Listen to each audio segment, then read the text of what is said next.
My ex-wife, Allison, was unlike anyone I'd ever met. Her life seemed to be scripted from a movie, a combination of charm, chaos, and a recklessness that bordered on self-destructive. I knew she had a wild side when we first met, but I could never have predicted just how deeply that part of her would affect my life. Over the course of our tumultuous marriage, Allison's unpredictable behavior led to infidelity, manipulation, and even legal troubles that nearly destroyed me. This is the story of how I fought back and ultimately regained control of my life. Allison had 2 children from a previous marriage, and their father had tragically passed away from cancer when they were young. When we got married, I embraced them as my own, nurturing them alongside the daughter we had together. Despite Allison's erratic behavior, I tried to hold on, motivated by a desire to create the stable family I never had growing up. I made excuses for her mistakes and clung to the hope that things would improve. The breaking point, however, was far beyond what I had anticipated. By the time everything unraveled, I realized just how far her deceptions ran and how many boundaries I had allowed her to cross. From betrayal to false accusations that threatened my freedom, I reached a moment when I could no longer tolerate her manipulative games. That's when I decided it was time for payback. Our marriage started with promise. I had hoped that a fresh start would help Allison move past the toxic influences of her old life and create a stable home for our blended family. I took a promotion that required us to relocate far from the place she grew up, away from the network of people and behaviors that had been a problem for her.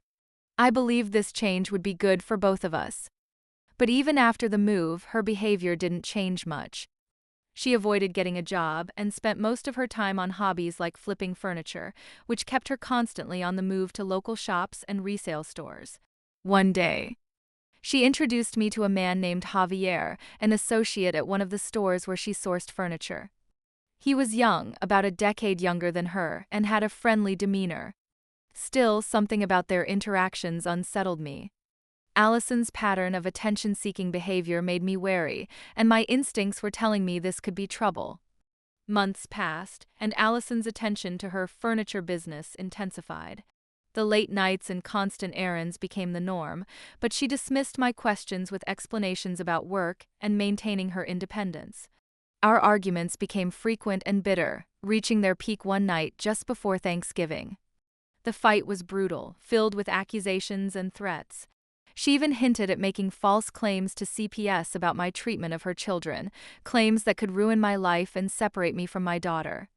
Realizing how dire things had become, I began to document everything. Secret recordings on my phone became my lifeline, capturing her threats and erratic behavior.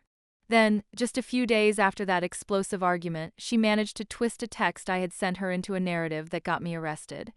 The message read, "I'm done with this. It's time you face the consequences of your actions," which, in hindsight, sounded ominous. I had meant it as a warning that I intended to file for divorce, but she played it to her advantage, telling the police she feared for her safety. I spent the night in a holding cell and was released on bail the next day, but the damage was already done. She secured a temporary restraining order against me, forcing me out of my own home and keeping me away from my daughter. I was ordered to continue paying household bills while I figured out how to put my life back together. The situation was spiraling, and I was rapidly losing control of my own life. Forced out of my home and burdened with legal and financial obligations, I had 6 hours to collect what belongings I could before being effectively barred from the house. I packed my work essentials and a few personal items, but soon found myself contemplating how I could take back a measure of control, no matter how small. That's when I saw the trunk. Over our years together, Allison and I had accumulated an extensive and expensive collection of intimate items, stored in a large trunk that looked like it belonged to a magician. It was worth thousands of dollars and had been as much mine as hers. Remembering the times she flaunted her secret stashes of hidden favorites, I knew what to do. I scoured the house, finding every last item she valued and packed them all into the trunk. This was a small act of defiance in a moment where I felt utterly powerless. Before heading out for my job, I drove to the hotel where I would be staying for the next few weeks. On the way, I spotted a large green dumpster behind the hotel. Without a second thought, I backed my truck up, hoisted the 80-pound trunk out, and heaved it into the dumpster. The act felt cathartic, like an exhale after holding my breath for too long. It wasn't going to change my reality, but it was a symbolic win. A small piece of control reclaimed from the chaos. The following week, I appeared in court for the initial hearing related to the arrest. Allison was there, playing the victim, requesting that the temporary restraining order be extended. The courts, unaware of the true nature of our relationship and without seeing the recordings I had, sided with her. I was ordered to stay away from my own home and my daughter until a proper hearing could be conducted. However, my documentation was about to pay off. My lawyer submitted the recordings as evidence, showing her threats and admissions that she had fabricated accusations. The temporary restraining order was lifted, and the charges against me were eventually dropped. Ironically, Allison had to write a letter to the district attorney stating she didn't fear for her safety anymore, just to ensure I could assist with the kids and help maintain the household finances while she struggled to find a job. Despite her manipulative attempts, she couldn't hold on to the lie for long. The damage to her credibility, coupled with the video evidence, shifted the divorce proceedings in my favor. Allison's facade began to crumble under the weight of her own deceit. I regained access to my daughter and started to piece my life back together, slowly but surely. But the climax of her unraveling came when I discovered the depth of her betrayal with Javier. When I returned home briefly under court supervision to gather more of my belongings, I found physical evidence that she had been with him in our bed. The betrayal wasn't just emotional. It was physical, definitive proof that our marriage was over. The final unraveling of our marriage was swift but painful. Discovering that Allison had brought Javier into our home, into the very bed we had shared, cemented my decision to sever all ties. Any lingering doubts or guilt about the divorce vanished, replaced by a cold determination to protect myself and my daughter from her toxic influence. With my lawyer's help, the divorce proceedings turned in my favor. The evidence I had gathered of her lies, manipulations, and infidelity was undeniable. Allison's claims in court fell apart, exposing the true nature of her character. The judge granted me full custody of our daughter, ensuring that she would grow up in a stable and safe environment.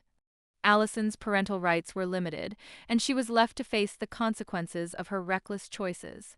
As the legal battle drew to a close, I learned through mutual acquaintances that her life had begun to spiral.